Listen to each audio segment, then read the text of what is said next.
Hello, and thank you for tuning into our Emergency Fund Grantee video series. My name is Carrie Cooper. I'm the Communications Manager at the Northwest Minnesota Foundation. I am here with Lorna. She is from the White Earth Tribal College. Their organization has received a grant from our Emergency Disaster Recovery Fund to support emergency relief efforts that are related to the COVID-19 pandemic. And as we all know, it's taken a pretty drastic toll on everyone in our region and all over the world in lots of different ways. We really hope that these interviews with our grantees will inspire people watching to see how people are really stepping up to help our neighbors who are in need. And it's really a great demonstration about how the power of philanthropy can really make a difference in these challenging times that no one could have ever expected. So, Lorna, thank you so much for joining me on Zoom today. This is definitely a new format of interviewing folks. Usually I do it in person or over the phone, but great to have this technology to help us do it in a new way. So why don't thank you. Yeah. Why don't we just start out? Can you tell us about your organization and your service area? Okay.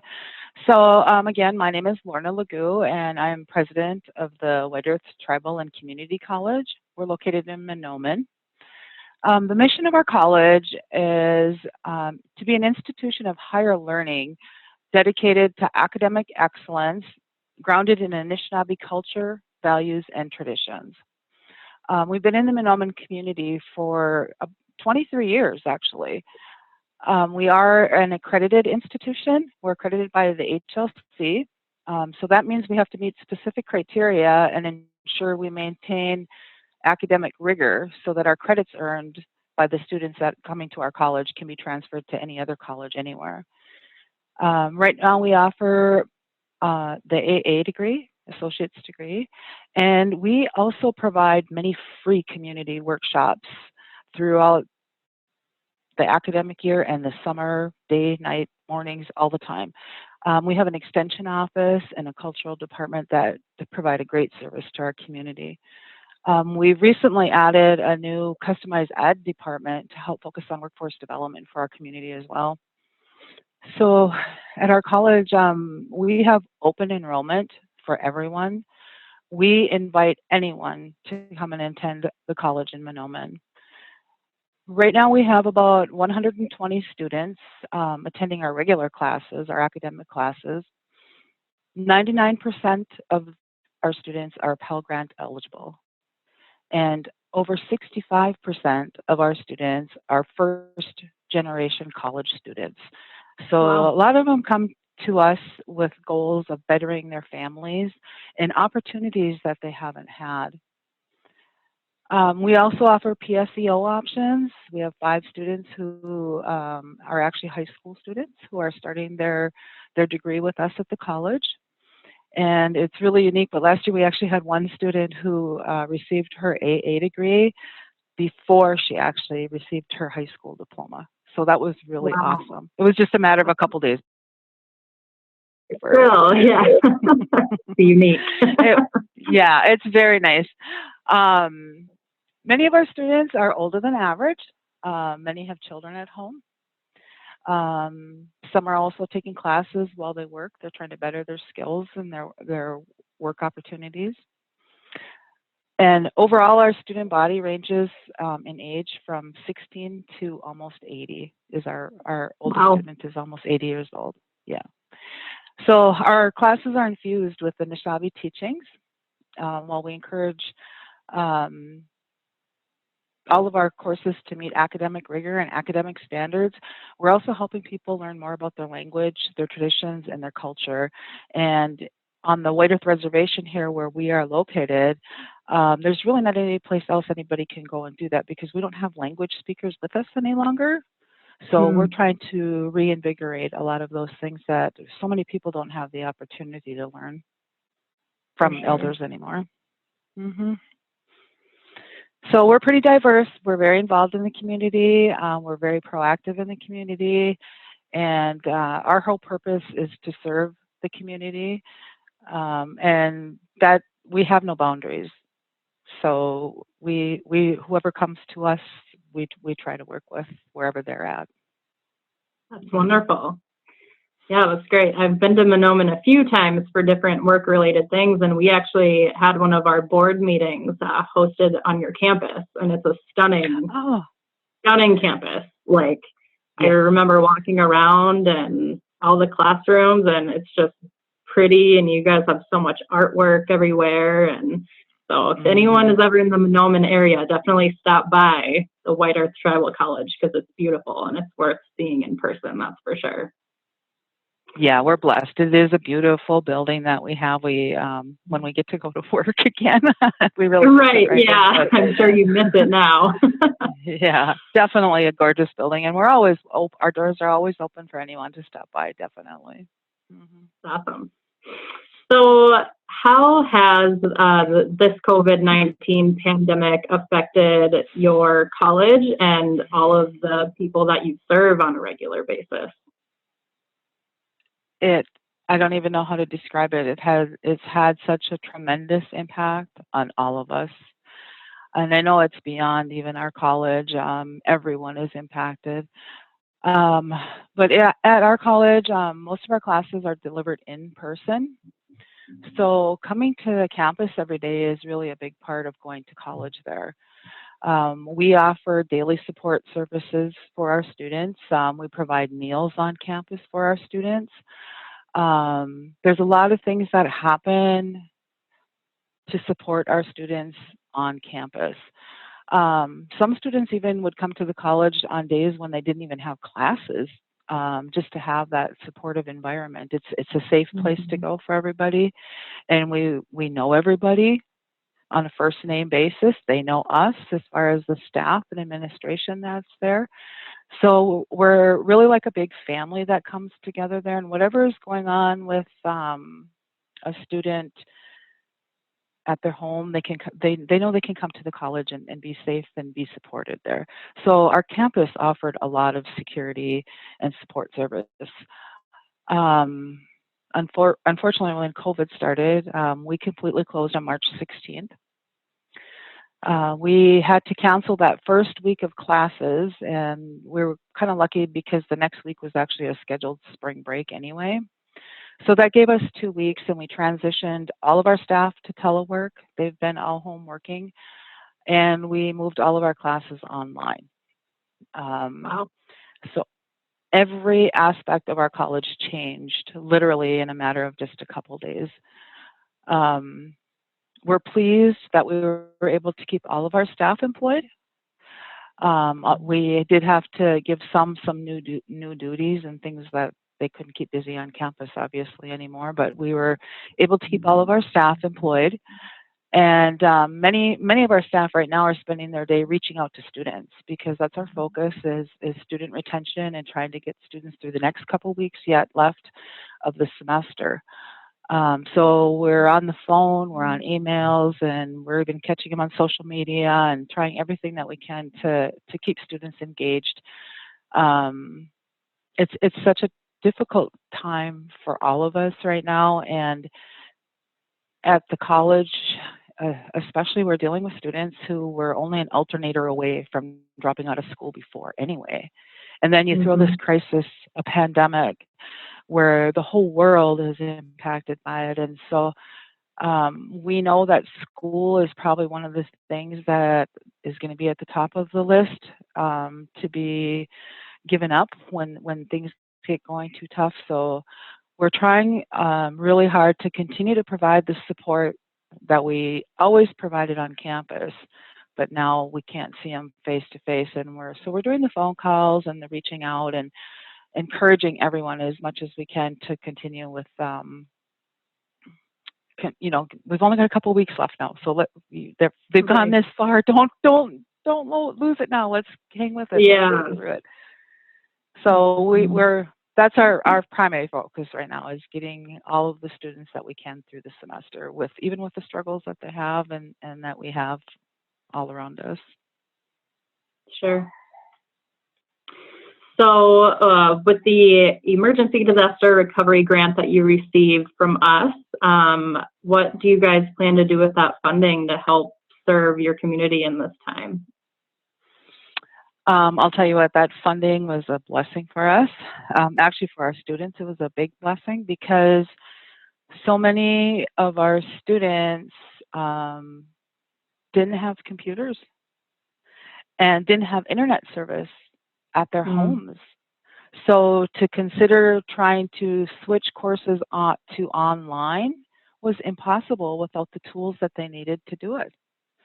Right. So we are very grateful for the grant that we received, and all of that, the funds that we received were spent on getting students the tools that they needed, whether it was a lab book, because some of them shared lab books when they came to classes, Sure. and of course that wasn't an option anymore. So we purchased a couple lab books, made sure they all had those. We made sure all the students that were still engaged in classes had computers and internet services and data cards and all the tools that they needed to be able to continue those classes. Without those tools, there's no way they could have done it.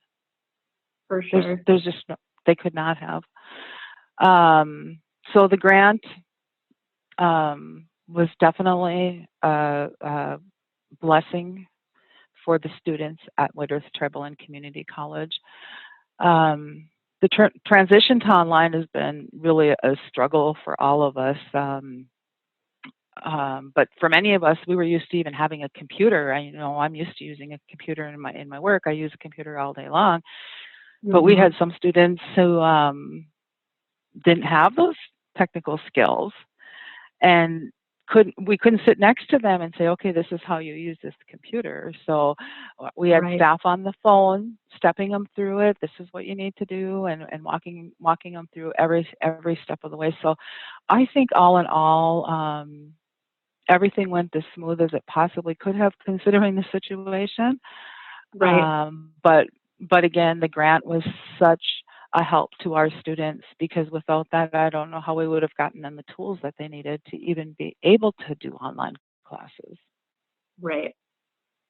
Yeah, and I feel like that's something that a lot of people take for granted and don't even realize, in these rural communities that we live in and in this region that the foundation serves.